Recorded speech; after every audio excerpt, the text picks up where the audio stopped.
Hey guys, welcome back. Today's video is going to be about passive income. So I've come up with 8 ways that I'm going to share with you guys today. You know, some of them you might have heard of, some of them you probably haven't. So these tips I'm going to give you now are the 8 best ways to make passive income while you sleep. You know, it might allow you to quit your job, might give you a bit more free time with your family. You know, it might just give you a better standard of life. So I'm going to start at number 8. I'm going to go all the way through to number 1. Obviously number 1 is going to be the best. Number 8 is, it's not going to necessarily be the worst, but it's going to be, they're in order of preference and how much money can be made.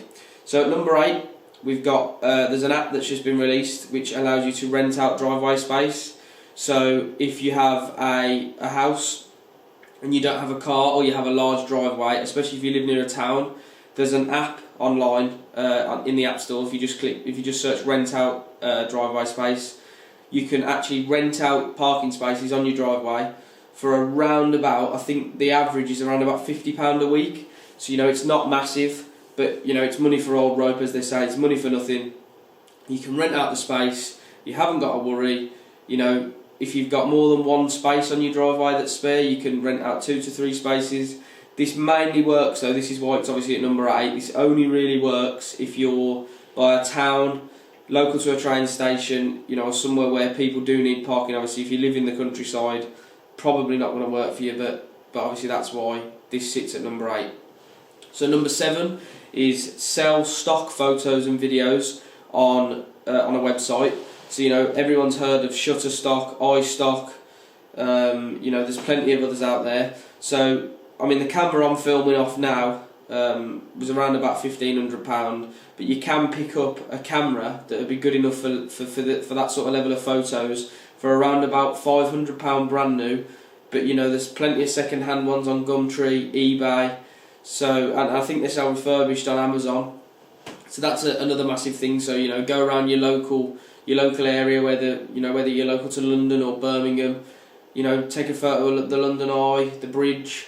Take some good photos, put them on a website, and you can sell them for £5 to £10 a piece. And that's limitless, dependent on how many photos you want to take, how well the website's promoted, and obviously how many people want to purchase it. So that's at number 7. Number 6 is Amazon FBA. A lot of you might have heard of it. So it's Amazon Fulfilled by Amazon. These what the FBA stands for. So there are websites online where you can purchase products from places like China in bulk. You can purchase the products, get them shipped directly to Amazon. I'll go into how FBA works because it's not as easy as probably how I'm explaining it. Especially, I've done it before, so I know the ins and outs of it. But Amazon FBA, you purchase products in bulk or singly from some Chinese websites. They'll send the product to Amazon, and then Amazon will basically do everything for you. You set up a listing. People purchase the item that you're selling. Amazon deal with everything. Obviously, they take a percentage of every sale, but it's totally hands off. You buy the products. All you have to do is make sure that the products are with Amazon, and obviously the products are selling. But there's different ways to make sure products sell. You can attach to other people's listings, where on Amazon it says 5 of the sellers starting from £20. That's a massive way to make passive income. There's a lot of people out there that have become millionaires from Amazon FBA. It's not very time consuming. It just takes a bit of research to find out obviously what's selling, because the last thing you want to do is send a load of products to Amazon and them not sell. At number 5, we've got buy part of a company. You could be a silent investor. Dragon's Den is a prime example. Obviously Dragon's Den put their time and effort into it, so it's more of a cash and time and experience investment, whereas there's a lot of people out there that have a business idea that maybe just need a bit of cash. You could, I don't know, if your friend Debbie wants to start a bakery, or somebody that wants to start a nail business, or they haven't got the cash or the capital, you can put the money in as a silent investor, agree a percentage. Make sure you've got signed legal documents to cover yourself on this, because the last thing you want to do is lend out money without signed documents, regardless of whether it's friend, family. Just make sure that you've got signed documents stating what you're going to give them, what you're going to get in return, the percentage of the company. Alternatively, you can invest the money and get them to sign a document on a percentage increase and when you're going to get the money back. So say you lend them £5,000, you might say, you can have the £5,000, but I want 7,000 back in a year. That's another way to do it. The best way I think to do it, if you're not desperate to get the cash back, is invest the money for a percentage, and then you get a percentage of it, obviously of the company, and then that will earn you passive income because you're a cash only investor. Just make sure that's stated that you are a cash only investor. If you've got experience in business, better, because you can ask for a bigger percentage because you'll be more of a value. At number 4, we're going to go into a property strategy now. There's 2 property strategies in this top 8. Number 4 is rent to rent. So it's totally legal and above board. You do need to ask the landlord and make sure that they are happy with you doing this. So don't just rent a house and start renting it out, because there are different ways to do it. Some ways are legal, some ways are illegal. So speak to the landlord. A lot of them, agents aren't so accepting to this, but if you can get a property that's direct to landlord, especially if it's a big house, they'll be a lot more likely to accept your offer.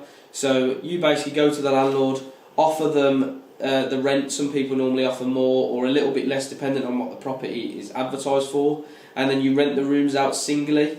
So that method is called rent to rent. So say you rent out a 5-bedroom house for £700, you'll then rent out the 5 bedrooms for £400 a month each, and then you'll obviously make the profit that's left once you've paid the landlord.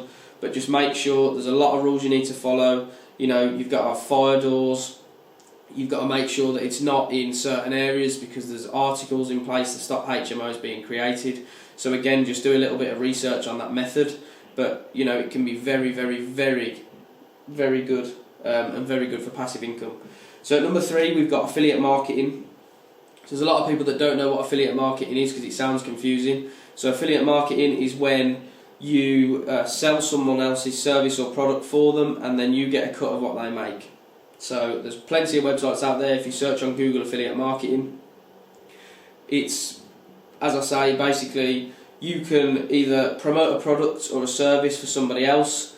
When they make a sale or get a website visit, or someone buys a course from them, or anything that they want you to sell for them, you basically get a cut of what they make. Obviously the cut is agreed before you do any services, but again, just make sure you know what you're doing. Make sure you've done a bit of research on affiliate marketing. There's plenty of YouTube videos on how to become an affiliate marketer.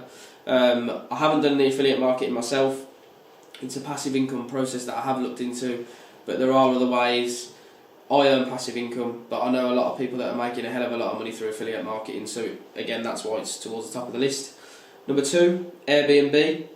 So Airbnb is a bit like rent to rent, but it's a lot more, what's the best way to put it? It's a lot more specialist. It's called, another term for it is serviced accommodation. So basically, if you live in a house and you have a spare room, as long as you don't mind people being in the house, you can rent out the room. So serviced accommodation and Airbnb, spareroom.com, they're the best ones for it. Spare room is more for rent to rent. Airbnb is probably the best one. So basically, people will rent out the room. It's kind of like a hotel system. So they'll rent the room out for, say, a month or 2 weeks or a week. But obviously they'll pay a massive premium for that because they're not obviously renting out long term, and there's not many landlords that want to rent their property in such short spaces of time. So there's a hell of a lot of people making some big money from serviced accommodation. It's something that I'm into myself. But if you really do push serviced accommodation, you can make in excess of 6 to 7 figures a year if done correctly, and obviously dependent on the amount of properties that you have. So number 1, which is the leader, it's another thing that I'm into, is online courses. So obviously you need to make sure that you're good at something. You need to make sure the course is professional. You need to make sure that everything you say in the course works, and obviously you need to be good at Facebook ads, targeting, stuff like that. So online courses, basically you make a ClickFunnels. On ClickFunnels, they're the best funnel provider. You make an online course. It's a totally automated process. It requires a fair bit of setting up, but you basically make your online course, and then it will just constantly go around in a system. You have a Facebook ad which produces the lead. The lead then comes to your website. Your website is designed to catch people to purchase your course. Obviously you need to make sure that the course provides good information.